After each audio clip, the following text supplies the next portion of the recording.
Do you look at the players now and think they are looked after, even they're cosseted now compared to how we were 30 years ago? Well, yeah, I mean, obviously our era was slightly different, but when you're earning 10, 15, 20,000 pounds a week, you're going to act differently. You know, like, we go out and have a few drinks. Like, if you do that now, you don't play, you wouldn't get in the game. I mean, it's so scientifically run nowadays. I mean, we'd be out having 10 pints on a Thursday night, and sort of training on a Friday morning, and go out and playing against Liverpool or whoever on Saturday. So that was the way it was done in there. Thankfully, Liverpool had 10 pints on a Thursday night. I'll say this in all sincerity, I would have loved to have played for a full year when I was around about 25, having not taken a drink for that whole year, just to see it. But I can't compare it now. Well, so you can remember what happened? Oh, sorry.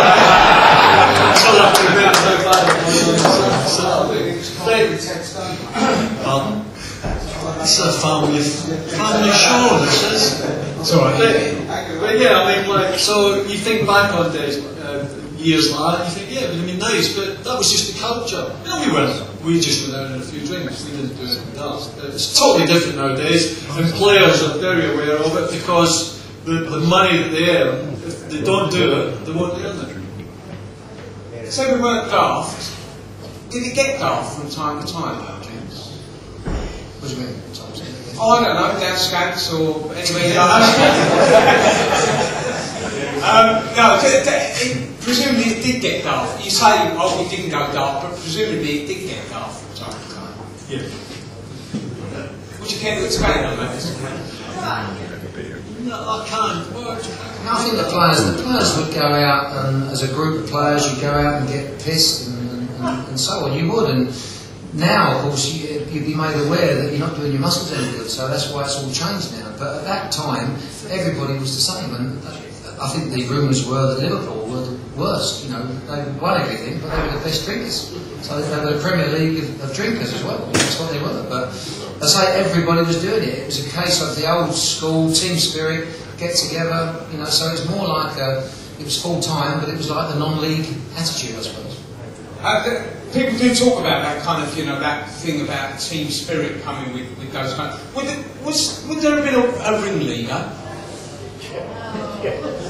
Well, no, I'm just interested. Well, I mean, is there, do you need one person in a dressing room? Yeah, you certainly need characters. I mean, when I played, Peter was a bit of a character. But I'm not going to repeat anything he'd get up to, but he was a character. Lovely Norman Wisdom, but that's between Peter and Norman Wisdom. But even things like that, Tom. To be fair, I used to say to the boys, right, I'm going to do my old falling over trick now in the restaurant, and I used to get some tomato ketchup and smash it all up in the nose, and I'd walk up there, and I've got a great trip up. I done it the other day in front of the boys, and they thought I fell over. It was a trip up. And I get down and I make out I'm dying, you know, and all the restaurant are going mad. But again, imagine you do that today and it come out, somebody would say it, I suppose. But it was a little bit of a... We used to, when we go to away games, we used to have the coach driver used to have a wheelchair in the back of the coach. And Peter had a wig, a face mask and a wig that made him look about 120 years old. And we used to actually wheel him in wheel him into the hotel on the nights we were coming to play games, saying this is our centre forward, he's had a bit of a bad weekend. I look worse on Tuesday night, I'll tell you.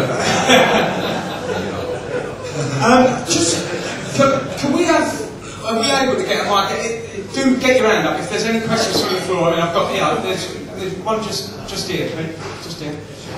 Thank you. Yeah. So I've got a question. Peter, speaking earlier about players getting involved with the supporters, but do you encourage people to get involved with the supporters after the game? After the game, no. After the game, to be fair, I think they go to their, they've got guests at the game. Some of them have to do the press. These days, they have to do the warm down and they have to eat within a certain time. But then I would then say to them their time's their own. You know, they're prepared all week for the game. and I think there's got to be a time where it's gone to their wives or girlfriends and whatever. But so it is a little bit different after games. As a football club, we're very, very strong on appearances. The players do really well. They've got a rota system. They go to anything the club, within reason, within enough notice. We're asked to do, we get there. So, we really do respect and appreciate the supporters. Just quickly, as a season ticket holder, I come along every game to watch us at home. On occasion, you actually look like the away team as opposed to the home team. You seem more defensive as attacking. One point there from the corners when we seem to have all our players back. Yeah. Is this a misunderstanding between yourself and the players, or is it a tactic that we just seem more defensive as opposed to attacking at home? So, do you mean just on the corners or in general play?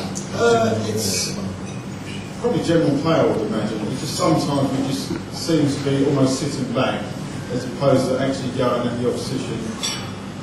Well, I can assure you that is nowhere near deliberate. I think that you might be judging on a performance where maybe we might have not kept the ball up front. All of a sudden we've then not got enough possession to set up attacks or whatever. Regarding the corners, I've got to be honest with you, I like everybody back. And I think the less space you have in a penalty area on corners, there's more chance that you won't concede. And I've got to say to you, you've got exactly the same amount of chance to score a goal. Because if you don't have anybody up front, sometimes just leave one on the halfway line, and if you can attack quickly from your own corner, and I can assure you it's been done and will be done, you've got as much chance of scoring. If you leave one up, they leave two back. So all I'd say to you is that you can leave two on the edge of the box, they can leave one up on the halfway line on his own, and you've got as much chance of scoring as the other way around. And I've got to say to you, the worst thing that you could do is to leave two or three up, because then all you're doing is opening up the penalty area for opposing attackers or big centre halves to get a bit more space to get a goal. Yes. Pete, I think you've proved throughout the under-21s in your club career so far that you're going to do a great long-term, and I mean long-term job at various fellow parts. Tricky questions for a manager, that's why you're here. Having sat on the halfway line against Cardiff on Saturday and behind the goal at West Brom on Tuesday, as somebody that watches, follows, supports football, I'm seriously concerned about Palace in this division at the moment, not with team selection, not with squad players, but I'm concerned that we're playing football at the wrong place. Everybody else that comes down to this ground plays, they close us, they're closing us down, we don't want to spin it. When teams come to sell us part, we seem to be, I saw a situation where we've got two lines of four dropping off. When West Brom have got the ball, it's 0-0, we're not losing the game, and we're dropping off almost to our own penalty area. Any other team we play against home or away closes us down. And I think you've got players with Fletcher and Ben Watson and Tom Sawes with the energy to close players down. And are you instructing them to drop off, to drop back and defend, or do you want them to close down? Yeah. So I know it's a long-term view. No problem. No, I understand. I respect your question. Don't worry. I've got to say it's a bit of both. So when teams are favourites, in other words, they've got good possession. Centre half's got the ball, and for some reason we've got nobody close. We've got to be careful. I don't like my midfield players steaming into the opponent's half to go and get the ball. I don't like that, because all of a sudden you are opening yourself up. So I would have to say to you, when teams have got good possession against us, yes, you will see two backs of four, you will see that.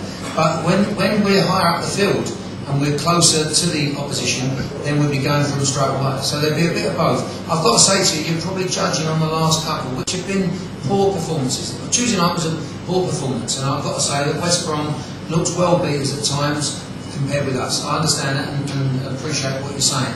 So at times we were under the cosh. We can play 25% better. Everyone, we can be sharper, we can be more confident. So it was a poor performance. I can't hide that. But I can assure you, I'm not so sure you would have been saying that after the Leeds game or whatever. I think that at the minute people would say West Brom are well beaters, but I'm not sure they were saying that a month ago. The thing that Tom said earlier. So we're not good enough at the minute. I can assure you, I understand that. And yes, I am slightly worried in certain positions, but hopefully we can change that.